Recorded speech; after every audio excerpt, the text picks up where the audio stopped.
दोस्तों आज हम बात करने वाले हैं कि ऐसी कंपनी की जो कि स्टील सेक्टर की सबसे पुरानी कंपनी है पूरे इंडिया के अंदर। इसके अलावा अगर आप टाटा ग्रुप की बात करेंगे तो ये टाटा ग्रुप की एक बहुत ही इंपॉर्टेंट कंपनी रही है पिछले कुछ सालों से।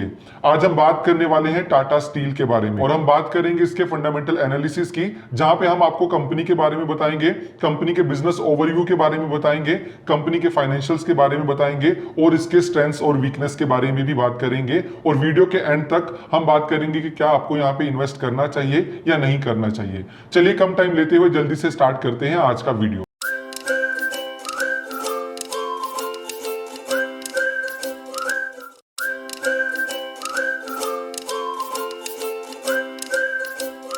चलिए सबसे पहले बात करते हैं कंपनी के बारे में कि कंपनी को स्टार्ट कब किया गया था। दोस्तों टाटा स्टील को 1907 के अंदर स्टार्ट किया गया था और तब इसका नाम टिस्को हुआ करता था। यानी कि अगर मैं इसकी फुल फॉर्म की बात करूं, Tata iron and steel company, और इसको स्टार्ट किया गया था जमशेदपुर के अंदर। टाटा स्टील को जमशेद जी टाटा ने स्टार्ट किया था, जिन्होंने टाटा ग्रुप का फाउंडेशन भी रखा था। अगर मैं टाटा ग्रुप की बात करूं तो वो इंडिया का तीसरा सबसे बड़ा कॉर्पोरेट हाउस है। इसके अलावा 1912 एक पहला ऐसा साल था जब यहाँ पे कमर्शियल स्टील की प्रोडक्शन की गई टाटा स्टील के द्वारा। दोस्तों टाटा स्टील का बिजनेस सिर्फ इंडिया के अंदर ही नहीं फैला हुआ, बल्कि इसका बिजनेस 5 कॉन्टिनेंट्स के अंदर फैला हुआ है और इसके एम्प्लॉय 65,000 से भी ज्यादा के हैं। अगर मैं इसकी टोटल कैपेसिटी की बात करता हूं तो टाटा स्टील एक साल के अंदर 35 मिलियन टन तक के स्टील को प्रोड्यूस कर सकती है। ये वर्ल्ड का सबसे बड़ा क्रिकेट स्टेडियम है जिसका नाम है मोटेरा, जो कि अहमदाबाद में बनाया गया था। यहाँ पे टाटा स्टील के साथ ही इस तरीके से लिंक्ड है क्योंकि इसमें जो भी स्टील यूज किया गया था, जो कि 11,000 टन्स का है, उसको टाटा स्टील ने सप्लाई किया था इसकी मैन्युफैक्चरिंग के टाइम पे।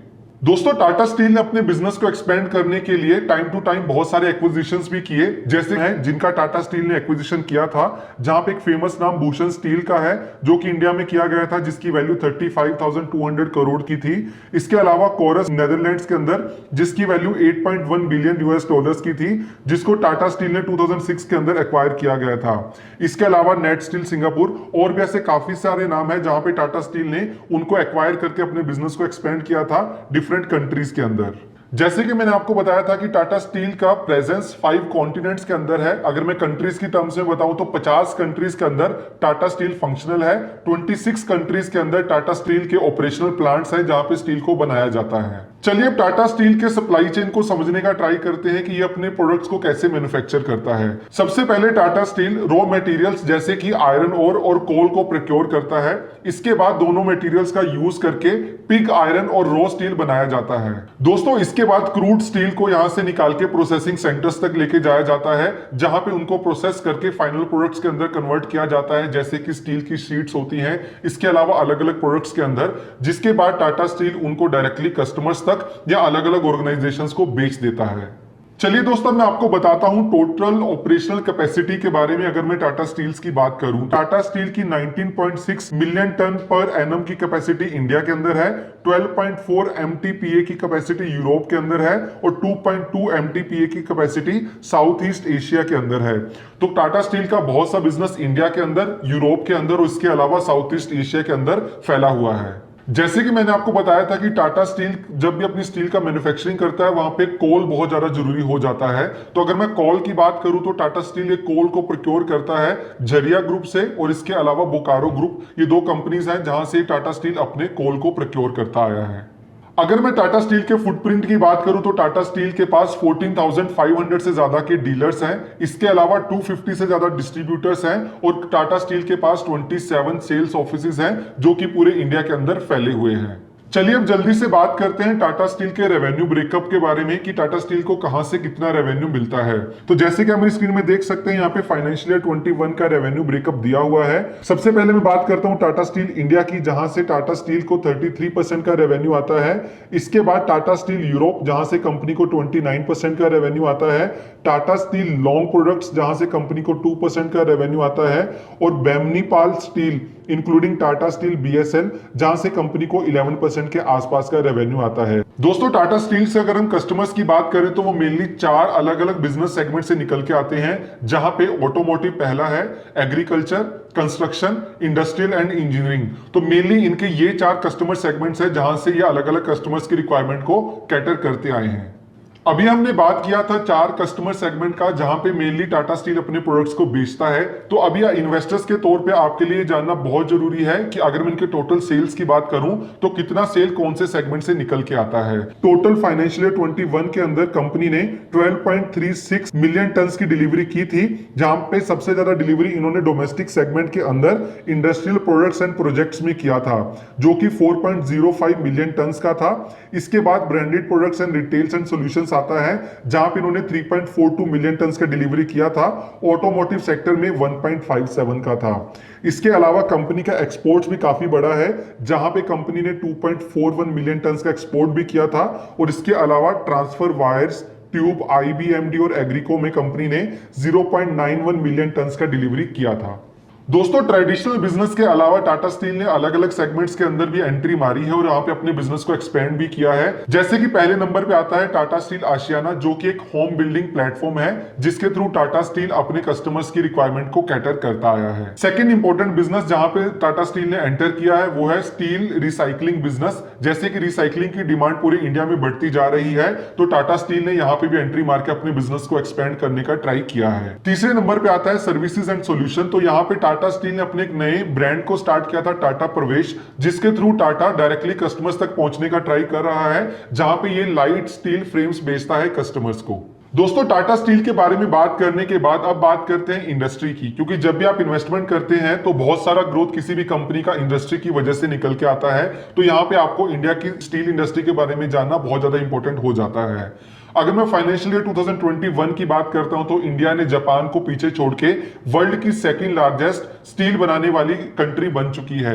यहां पे अगर मैं टोटल कैपेसिटी की बात करता हूं तो इंडिया एज अ होल की कैपेसिटी 102 मिलियन टन की है, जो कि क्रूड स्टील बनाती है। 96 मिलियन टन का फिनिश स्टील का मैन्युफैक्चरिंग किया जाता है पूरे इंडिया के अंदर। तो यहां से आपको समझ में आएगा कि इंडिया की ओवरऑल स्टील इंडस्ट्री कितनी ज्यादा बड़ी है।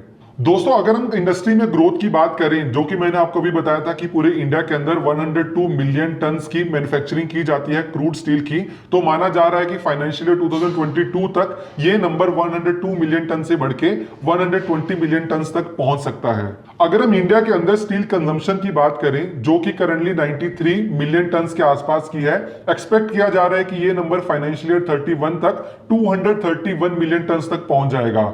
यानी कि यहाँ पे जो कंपाउंडिंग ग्रोथ एक्सपेक्ट की जा रही है वो 9.2% के आसपास की है, यानी कि बहुत ही अच्छा नंबर माना जा सकता है।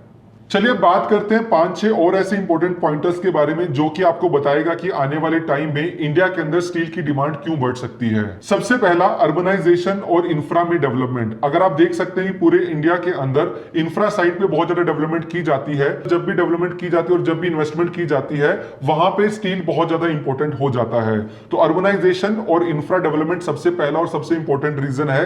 सेकेंड नंबर पे आता है अफोर्डेबल हाउसिंग। जैसे जैसे अफोर्डेबल हाउसिंग का रीच बढ़ेगा, वैसे वैसे स्टील का डिमांड भी बढ़ता जाएगा। थर्ड नंबर पे आता है 100% एफडीआई इन स्टील सेक्टर। तो यहाँ पे गवर्नमेंट ने अनाउंस किया था कि स्टील के अंदर 100% तक का फॉरेन डायरेक्ट इन्वेस्टमेंट किया जा सकता है, जो कि काफी इंपॉर्टेंट बूस्ट है पूरी स्टील इंडस्ट्री के लिए। नेक्स्ट आता है 5th लार्जेस्ट आयरन और रिजर्व्स इन द वर्ल्ड। अगर हम इंडिया की बात करते हैं तो इंडिया के पास 5th लार्जेस्ट पूरे वर्ल्ड का आयरन और का रिजर्व्स है, जो कि रॉ मटेरियल के रूप में यूज किया जाता है स्टील मैन्युफैक्चरिंग के लिए। तो ये बहुत इंपॉर्टेंट इंसेंटिव देता है स्टील इंडस्ट्री को आने वाले टाइम में ग्रो करने के लिए। दोस्तों, नेक्स्ट इंपॉर्टेंट पॉइंट है एक्सपोर्ट्स को लेके। जैसे कि आपको पता है कि चाइना के अंदर काफी सारे स्टील प्लांट्स को बंद किया गया था ड्यू टू एनवायरमेंटल कंसर्न, जिसके बाद जो इंडिया के स्टील मैन्युफैक्चरिंग कंपनीज थी उन्होंने अपने प्रोडक्शन को काफी बढ़ाया था और उनकी डिमांड भी बढ़ी थी एक्सपोर्ट को लेके। तो आने वाले टाइम में जो भी वर्ल्ड के अंदर स्टील का रिक्वायरमेंट होगा, वहां पे इंडिया एक काफी इंपॉर्टेंट रोल प्ले कर सकता है स्टील एक्सपोर्ट्स को लेके। दोस्तों, इंडस्ट्री के बाद अब बात करते हैं टाटा स्टील के फाइनेंशियल्स के बारे में और जानने का ट्राई करते हैं कि फाइनेंशियली कंपनी कैसा परफॉर्म करती आई है, और यहाँ पे हम कंपेयर करेंगे कंपनी को इसके कॉम्पिटिटर्स के साथ। तो चलिए मैं आपको लेके चलता हूं अपनी स्क्रीन के ऊपर, जहां पे आप देख सकते हैं कि हमने अलग अलग फाइनेंशियल पैरामीटर्स को रखा है और यहाँ पे टाटा स्टील को हमने कंपेयर किया है JSW steel, Jindal steel and power और स्टील अथॉरिटी ऑफ इंडिया से। सबसे पहले मार्केट कैपिटलाइजेशन की बात करता हूं तो यहाँ पे टाटा स्टील दूसरे नंबर पे आता है। टाटा टाटा स्टील का मार्केट कैपिटलाइजेशन 1,49,000 करोड़ के आसपास का है। वहीं पे जेएसडब्ल्यू स्टील का मार्केट कैपिटलाइजेशन 1,51,000 करोड़ के आसपास का है। जिंदल स्टील एंड पावर की बात करूं तो 43,000 करोड़ का मार्केट कैपिटलाइजेशन है। सेल का मार्केट कैपिटलाइजेशन 40,000 करोड़ के आसपास का है। अब मैं बात करता हूं प्राइस टू अर्निंग रेशो की, यानी कि पीई रेशो, कि अर्निंग के कंपैरिजन में कंपनी का प्राइस कैसा है। तो टाटा स्टील का यहां पे ये पैरामीटर में काफी अच्छा परफॉर्मेंस है, क्योंकि टाटा स्टील का पीई रेशो 3.96 के आसपास का है। वहीं पे जेएसडब्ल्यू स्टील का ये नंबर 7.01, जिंदल स्टील 6.76, सेल का ये नंबर 2.92 का है। इसके बाद मैं बात करता हूं प्राइस टू बुक वैल्यू की, जो कि जितना कम होता है उतना कंपनी के लिए अच्छा माना जाता है। टाटा स्टील का ये नंबर 1.63, जेएसडब्ल्यू स्टील का ये नंबर 2.49, जिंदल स्टील 1.31 और सेल का ये नंबर 0.75 का है। अगर मैं डेट इक्विटी रेशो की बात करूं कि यानी कि कंपनी के ऊपर कितना ज्यादा डेट है, तो ये भी कंपनी का नंबर काफी कंट्रोल में है, क्योंकि टाटा स्टील का डेट इक्विटी रेशो 0.85 का है। अगर मैं रिटर्न टू इक्विटी की बात करता हूं, जो कि काफी इंपॉर्टेंट पैरामीटर होता है इक्विटी इन्वेस्टर्स के लिए, तो यहां पे भी टाटा स्टील अच्छा परफॉर्म करती आई है, जहां पे ये नंबर 10.8% के आसपास का है। जेएसडब्ल्यू स्टील का ये नंबर 19%, जिंदल स्टील 14.9%, सेल 9.5% के आसपास का है। अगर हम मार्जिन की बात करते हैं, ऑपरेटिंग प्रॉफिट मार्जिन और नेट प्रॉफिट मार्जिन, यहां पे टाटा स्टील का ऑपरेटिंग प्रॉफिट मार्जिन 27.9% है, जो कि काफी कंपेरेबल है इसके कॉम्पिटिटर्स को लेके। नेट प्रॉफिट मार्जिन की बात करूं तो 5.49% है। अगर आप इसको जेएसडब्ल्यू स्टील और जिंदल स्टील से कंपेयर करें, उनके कंपैरिजन में ये नंबर काफी कम माना जा सकता है। पिछले एक साल में अगर मैं रिटर्न्स की बात करता हूं, तो टाटा स्टील ने एक साल के अंदर अपने इन्वेस्टर्स को 70.7% का रिटर्न देके अपनी कॉम्पिटिटर्स के कंपैरिजन में सबसे ज्यादा रिटर्न दिया है। अगर हम एक्सपोर्ट्स की बात करें, तो टाटा स्टील ने फाइनेंशियल ईयर 2021 के अंदर 80,000 करोड़ का एक्सपोर्ट किया था, यानी कि टोटल रेवेन्यू में से 50% का रेवेन्यू टाटा स्टील का एक्सपोर्ट में से निकल के आता है।